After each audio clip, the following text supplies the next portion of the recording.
America Iran మధ్య మరోసారి యుద్ధ వాతావరణం పెరుగుతోంది. హార్ముజ్ జలసంధి వద్ద ఇంకా హై అలర్ట్ కొనసాగుతూనే ఉంది. వివిధ దేశాల నౌకల దిగ్బంధం చేశారు ఇరాన్. సుమారుగా 3000కు పైగా నౌకలు ఎక్కడికక్కడ నిలిచిపోయాయి. మీకు డైరెక్ట్గా మ్యాప్ చూపిస్తాను, పీసీఆర్ విజువల్ ప్లే చేయండి. 3000 నౌకలు, ఒకటి కాదు రెండు కాదు, ఎక్కడికక్కడ నిలిచిపోయాయి. హార్ముజ్ మొత్తం తమ ఆధీనంలో ఉన్నట్టుగా ఇరాన్ మరోసారి వెల్లడించింది. చూడండి, ఇది షిప్స్ మీకు కనిపించేదంతా కూడా ఆ చిన్న యుఏఈ, ఓమన్, ఆ పైన చూడండి ఇటువైపు అంతా కూడా రెడ్ సీ మార్గం నుంచి వెళ్ళేవన్నీ కూడా ఇజ్రాయెల్, సౌదీ, ఇంకా ఇటువైపు ఉన్నటువంటి కంట్రీస్కి వెళ్ళేవి. అది తర్వాత అక్కడ లాస్ట్ స్టాపేజ్ ఉంది కదా, ఆ స్టాపేజ్ వచ్చేసి ఇరాక్, కువైట్, బనామా, బహ్రెయిన్, అదంతా కూడా స్టాపేజ్. సో ఇక్కడ ఈ దేశాల నుంచే, గల్ఫ్ కంట్రీస్ నుంచే 3000 నౌకలు అక్కడ ఆగిపోయాయి. ఆ కనిపిస్తున్నటువంటి రెడ్, ఎల్లో, బ్లూ, గ్రీన్ ఆ డాట్స్ అన్నీ కూడా నౌకలే. ఎక్కడెక్కడ అది మారిటైమ్ ట్రాఫిక్ అవన్నీ కూడా నౌకలే. మీకు చిన్న చిన్న కనిపిస్తున్న ఆరో మార్క్స్ అన్నీ కూడా అవన్నీ షిప్సే. దాంట్లో ఇండియన్ షిప్స్ కూడా ఉన్నాయి. సుమారుగా 13 నౌకలు ఉన్నాయట ఇండియావి, నిలిచిపోయాయి, అన్నీ ఆగిపోయాయి. అయితే ఇరాన్ ఏం చెప్తోందనంటే శివాలిక్, నందాదేవి, జగ్ ప్రకాష్, జగ్ లడ్కి, దేశ్ గరిమా, నిసోసిస్ కెరోస్, అల్ అష్టాన్, ఇవి నేను చెప్పిన పేర్లన్నీ కూడా భారతదేశానికి రావాల్సిన నౌకలు.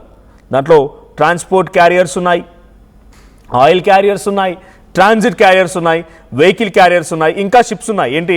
హువాల్ ఇన్వాన్, హువా వైరిట్, అల్ రయాన్, అల్ హర్మా, Eagle Verona, CS Anthem, Alliance, Fairfax, జీ జెడ్స్, ఇవన్నీ కూడా వస్తూ ఉన్నాయి. ఇప్పుడు ప్రస్తుతానికి అక్కడ నిలిచిపోయినటువంటి నౌకలు. సో ఇవన్నీ కూడా అక్కడ హాల్ట్ అయిపోయాయి. 13 నౌకలన్నీ కూడా హాల్ట్ అయిపోయాయి. కారణం, స్ట్రైట్ ఆఫ్ హార్ముజ్ దగ్గర ఇప్పుడు మా ఆధీనంలోకి తీసుకున్నామని చెప్పి ఇరాన్ ప్రకటించుకోవాలి. కాబట్టి మొన్న బందర్ అబ్బాస్ పైన అమెరికా అటాక్ చేసింది. It's very near port to Strait of Hormuz. Hormuz జలసంధికి చాలా సమీపంగా ఉండేటువంటి ఒక పోర్ట్. ఆ పోర్ట్ అక్కడ ఆగిపోవడం, ఆ పోర్ట్ మొత్తాన్ని కూడా ఇరాన్ తమ ఇరాన్ కంట్రోల్లో అక్కడ ఆర్మీ బేసెస్ ఏర్పాటు చేసుకున్నారు బందర్ అబ్బాస్ పోర్ట్లో. ఈ బందర్ అబ్బాస్ పోర్ట్లో ఏర్పాటు చేసుకున్నటువంటి ఈ ఆర్మీ బేసెస్ని అమెరికా థ్రెట్గా భావించింది.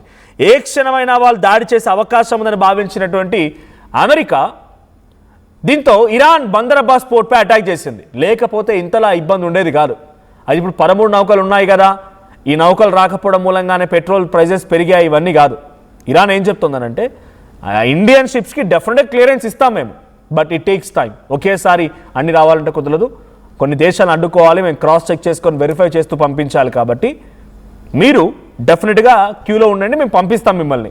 ఇది ఇరాన్ చెప్తున్న మాట. మీకు ఫ్రీ వేకెన్సీ ఇస్తాం, మేము వెళ్ళడానికి అవకాశం ఇస్తాం, మేము ఏం ఆపం మిమ్మల్ని, కానీ please be on the queue. ఎలా? టోల్ గేట్ దగ్గరికి అన్ని వెహికల్స్ వచ్చాయి, మీకు పోలీస్ స్టిక్కరింగ్గా ఉండొచ్చు, లేకపోతే ఇంకేదైనా గవర్నమెంట్ అథారిటీ ఉండొచ్చు. మీరు ఆ టోల్ గేట్ దాటాలంటే మీ టైం రావాలంతే. మీరు ఫ్రీగా వెళ్ళిపోవచ్చు, మీరు ఫ్రీగా వెళ్ళడానికి అవకాశం ఉంటుంది. కానీ ఆ లోపలికి చెక్ చేసి ఈ వెహికల్స్ అన్ని పక్కన పెట్టేసి మీరు ఫ్రీగా రావాలంటే మీ టైం రావాలంతే. ఇది ఇరాన్ చెప్తున్న మాట. నౌకలో సుమారుగా 20,000 మంది సిబ్బంది ఉన్నారు 13 నౌకల్లో.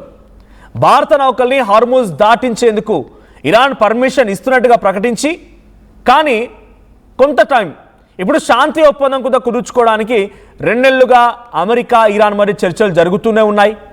ఇంకో 2 నెలల పాటుగా జరిగే అవకాశం కూడా ఉంది. కానీ ఈ చర్చలు కొలికొస్తాయా? ఏమైనా ఉపయోగం ఉన్నాయా? ఓవైపు ఇరాన్ మొత్తం సరెండర్ అవడానికి సిద్ధమైపోయినామని చెప్తుంది.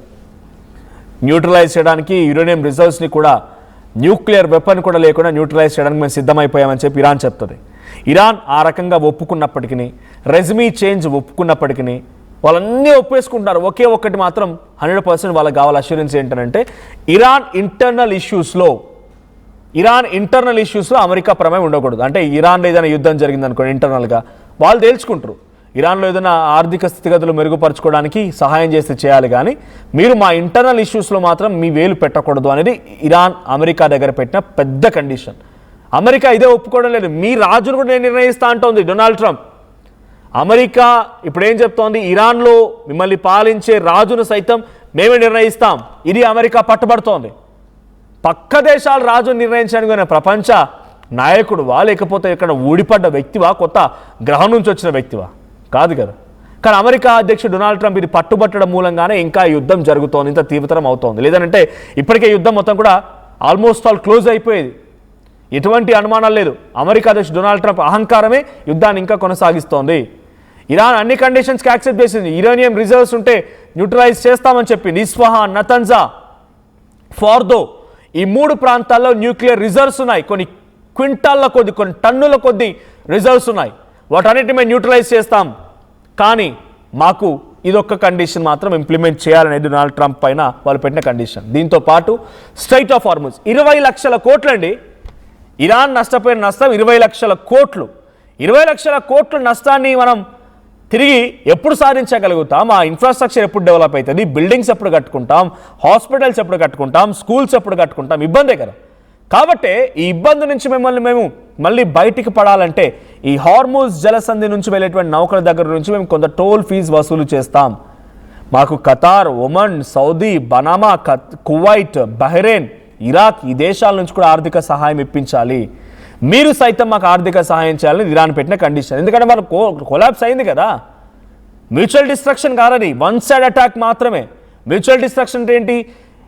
ఇరాన్ మిసైల్స్ కనుక వెళ్ళి ఇజ్రాయెల్ నష్టాన్ని చేకూర్చిన, ఇరాన్ మిసైల్స్ కనుక వెళ్ళి అమెరికాలో ఉన్నటువంటి కొన్ని బిల్డింగ్స్ని, ఇన్ఫ్రాస్ట్రక్చర్ని కుప్పగొల్చిన మ్యూచువల్ డిస్ట్రక్షన్ లేదు. వన్ సైడ్ డిస్ట్రక్షన్ మాత్రం జరిగింది. కాబట్టి నాకు దాని నుంచి రిట్రైవ్ అవ్వడానికి టైం కావాలి, నాకు రిట్రైవ్ అవ్వడానికి నాకు ఫైనాన్షియల్ ఆస్పెక్ట్స్ కావాలనేది ఇరాన్ పెడుతున్న కండిషన్. దీనికి మా డొనాల్డ్ ట్రంప్ ఒప్పుకోవడం లేదు. నీ చావు నువ్వు జాబు, నేను చెప్పినట్టుగా మాట విను, నువ్వు ఎట్లా చేస్తావో నాకు తెలియదు అన్నట్టుగా డొనాల్డ్ ట్రంప్ వ్యవహరిస్తున్నాడు. ఖతార్ వేదికగా జరుగుతున్నాయి చర్చలు. ఏం చర్చలు జరుగుతున్నాయి? అన్ని రకాల యాక్సెప్టెన్స్ ఉన్నా కూడా మళ్ళీ అటాక్ చేయడం పైన ఎందుకు అటాక్ చేస్తున్నామని చర్చలు జరుగుతున్నాయి. ఇరాన్ ఏమాత్రం ఊరుకోవడం లేదు. ఇరాన్ కూడా 100 డ్రోన్లని, 100 మిసైల్స్ని పంపిస్తోంది. ఎక్కడికి? అమెరికా ఉన్నటువంటి వార్షిప్స్ పైకి, అమెరికా స్థావరాలైనటువంటి గల్ఫ్ కంట్రీస్లో ఉన్న అమెరికా ఎయిర్ బేసెస్ పైకి, అమెరికా స్థావరాల పైకి. అమెరికా కూడా తీవ్రంగా నష్టపోతుంది. ఫైనాన్షియల్గా అమెరికా కూడా ఇబ్బందులు పడుతోంది. కానీ ఈ యుద్ధంలో అమెరికాకు ప్రమేయం ఏంటి? ఈ యుద్ధంలో అమెరికాకు అవసరం ఏముంది? ఇరాన్ ఇజ్రాయెల్ మధ్య యుద్ధం అనుకోండి. ఇజ్రాయెల్ కూడా ఇరాన్పై అటాక్ చేయడానికి కారణం ఏంటంటే ఇజ్రాయెల్ దగ్గర ఉన్నటువంటి Gaza strip, Hamas, Hezbollah, Lebanon, Syria ఈ దేశాల నుంచి వచ్చేటువంటి కొంతమంది మిలిటెంట్ గ్రూప్స్ ఇజ్రాయెల్ని ఇబ్బంది పెడుతున్నాయి. కాబట్టి ఆ మిలిటెంట్ గ్రూప్స్కి సహాయం చేస్తూ ఉంది ఇరాన్. అందుకే ఇజ్రాయెల్ ఇరాన్ యుద్ధంగా మారింది.